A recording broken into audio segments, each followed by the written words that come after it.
We are building a Lightning Psychic deck, which is a little bit harder, not a lot harder. I don't want to scare people off from building a double type deck. And 1, 2, 3, 4, 5, 6, 7. Wait, did I count 14 there? 1, 2, 3, 4, 5, 6, 7, 8, 9, 10, 11, 12, 13. Okay, good. It's been a long day with my kiddo. And then I've got my 10 Lightning Pokemon right here. Let's see. Look at this. My student's helping me in the stream. So one of my students says, Professor Simon, or Professor John, if you want a good way to get electric energy fast, put in electric generators.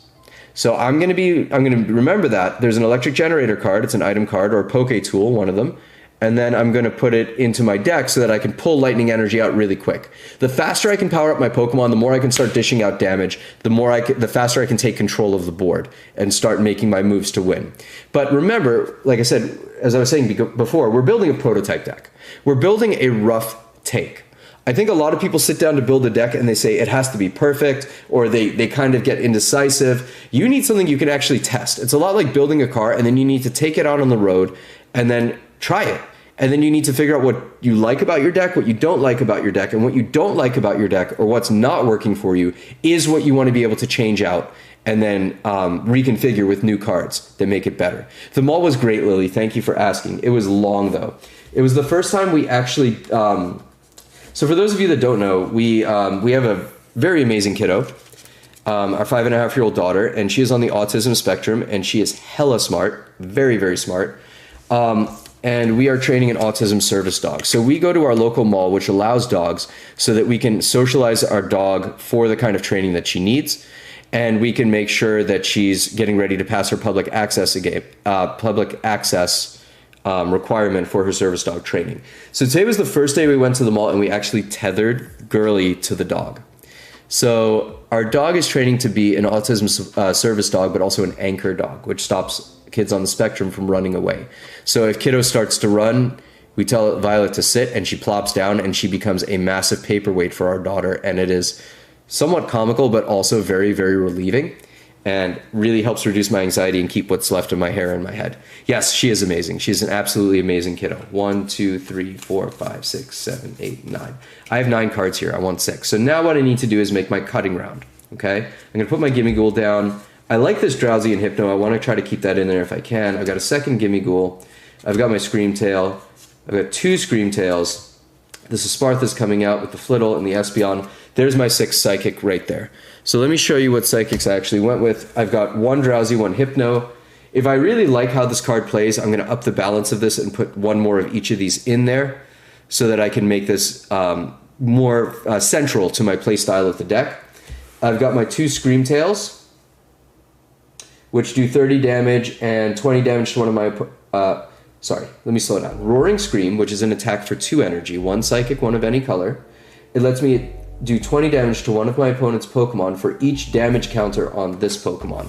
So basically, the more beat up Screamtail gets, the more damage it dishes out, which is very fitting for the Jigglypuff kind of family of Pokemon. And then I'm going to put this back. So now I need 4 more cards to finish the Pokemon building phase of this deck. So I am going to look into my colorless Pokemon now to fill that gap. So right away, I notice that I've got colorless Pokemon and top loaders. This is something that I do in sorting my cards. Miraidon EX with Tandem Unit ability. I don't know that I have that. But that's a good card. I'm glad you know that, man. Mad props, dude. Mad props. Alright, so what do I have in here? I have Iron Jugulus.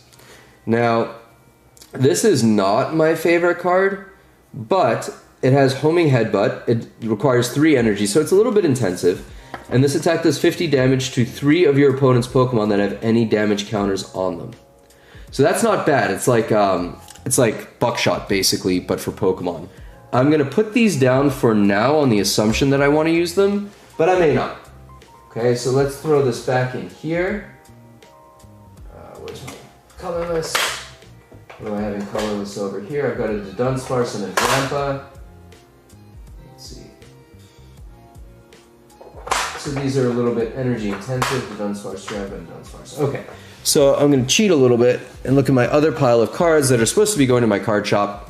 But these are all the EXs and stuff that we've pulled from ripping Twilight Masquerade so far. Losing my cards. You lost your card sleeves, Lily? If you need card sleeves, I can hook you up. I got boxes back there. Boxes and boxes of deck sleeves, deck cases, coins, all that stuff. So, let's see.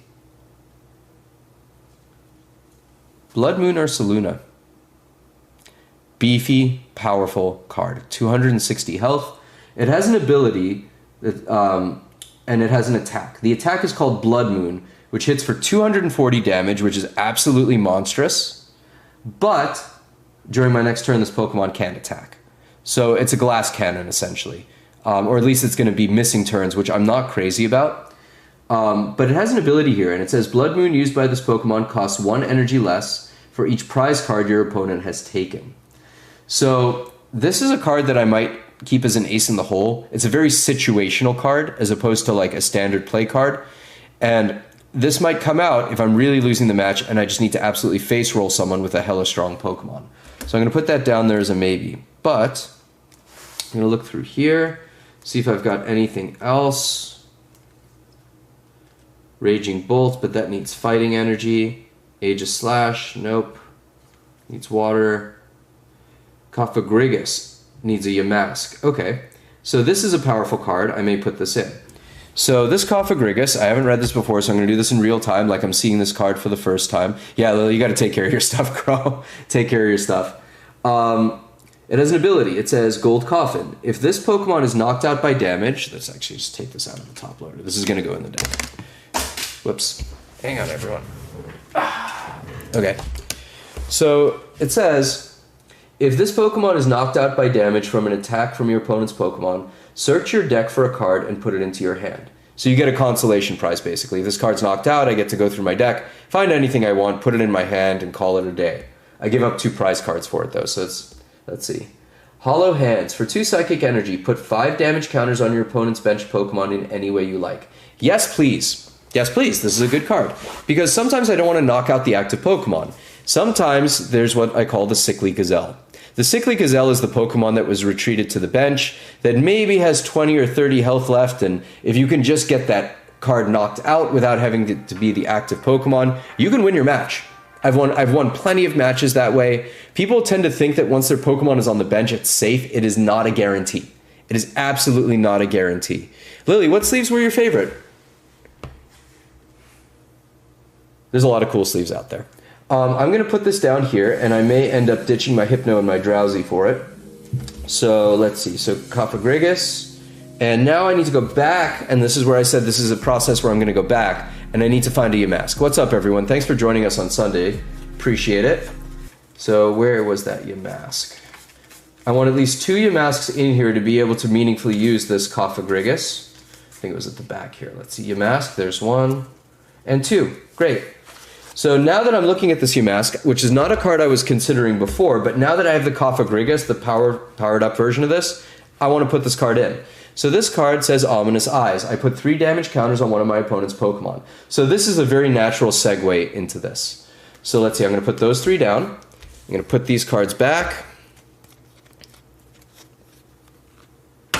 Alright, so let's do a card count now. So 1, 2, 3, 4, 5, 6, 7, 8, 9, 10. Plus 3 is 13. So I'm actually going to take 3 of these out. I'm going to ditch, let's see, I'm going to take out Oricorio, take out Pachirisu, and I'm left with my Helialisks, my Luxios, my Shinxes, and my Helioptiles. So that's 6 plus 3, that's 9. So 9 lightning right here. I've got 12, which is my 2 Yamasks and Cofagrigus, 14 with the Screamtails, 16 with the Gimmeghouls,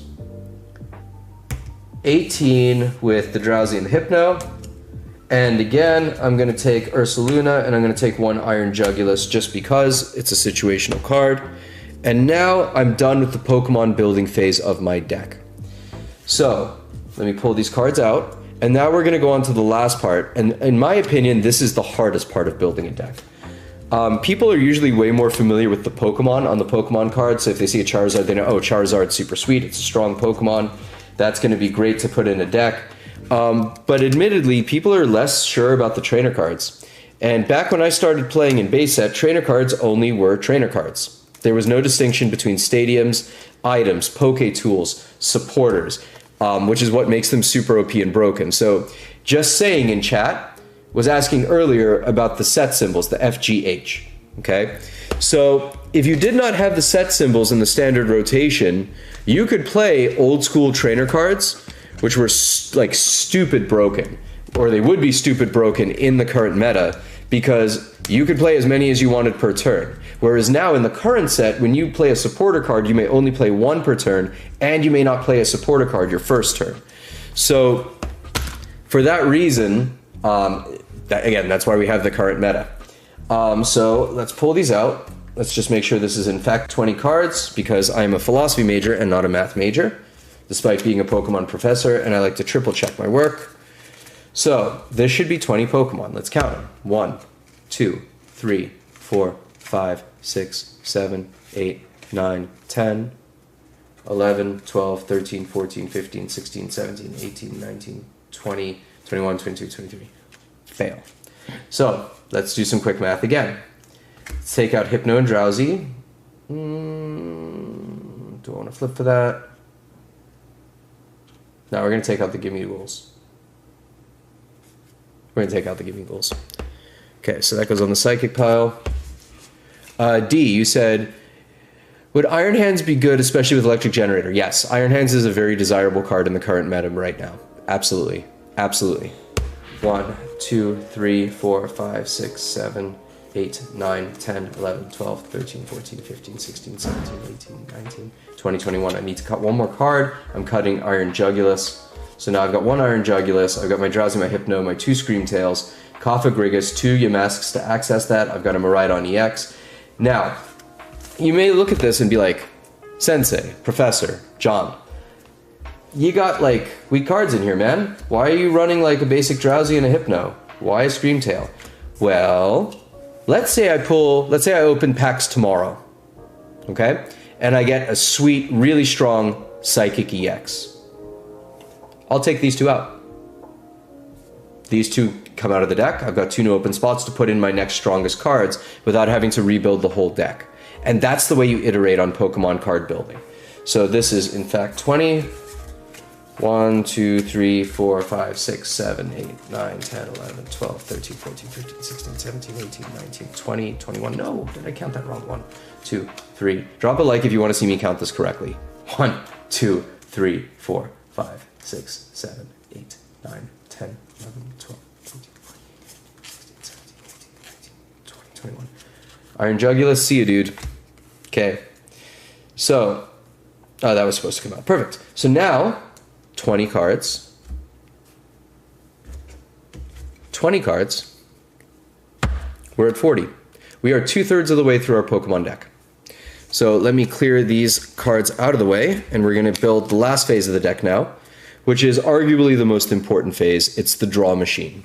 The draw machine is the strategy you're going to use to find the cards you need in real time so that you can actually play them, access them, and beat your opponent.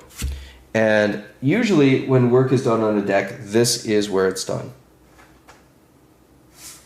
Let me see. Hang on one second, dude. Hang on. Yeah, I saw that. I don't know what happened on Insta. I'm going to have to check. Okay, I got you. I got you on YouTube. That's so weird. I'm going to have to troubleshoot that. That happened the other night when Steph and I were opening cards. I guess Insta's not as reliable. Yeah, I don't know why it happened either, but I saw that it did. So thank you guys for letting me know. I'm going to see what's happening. Maybe there's a time limit or something like that, because I just see we hit 1 hour. So maybe it only lets you go live for an hour and there's some kind of requirement in there. I will absolutely double check. I apologize, everyone, about that. Especially if you were joining us on Instagram. But we are available on Twitch. We are available primarily on TikTok. That's really where I want people to be, and YouTube. And so we're going to continue the good work right now and get this deck finished out. So I'm going to put my Psychic Pokemon back, clear some room on the cutting board, and then let's build. Let's see where my Psychic Pokemon go in here. Psychic, all the way in the back, okay? Psychic in the back, Energy over here, Iron Jugulus, you go back with the G cards. Perfect. Now, Yeah, it's not desirable. Let's see. I love the Evolving Skies sleeves. They're great. They're absolutely great. Evolving Skies was one of my favorite sets to open during like the COVID / post-COVID era, and I really feel like Twilight Masquerade is that version of the set. So again, super nostalgic for Evolving Skies. Hate opening the packs because you don't really, the Evolving Cries is what we call it, because you just never hit that chase. But let's start now with, in my opinion, the easiest way to start building out the trainer aspect of your deck. So we're going to start with stadiums. Now, stadiums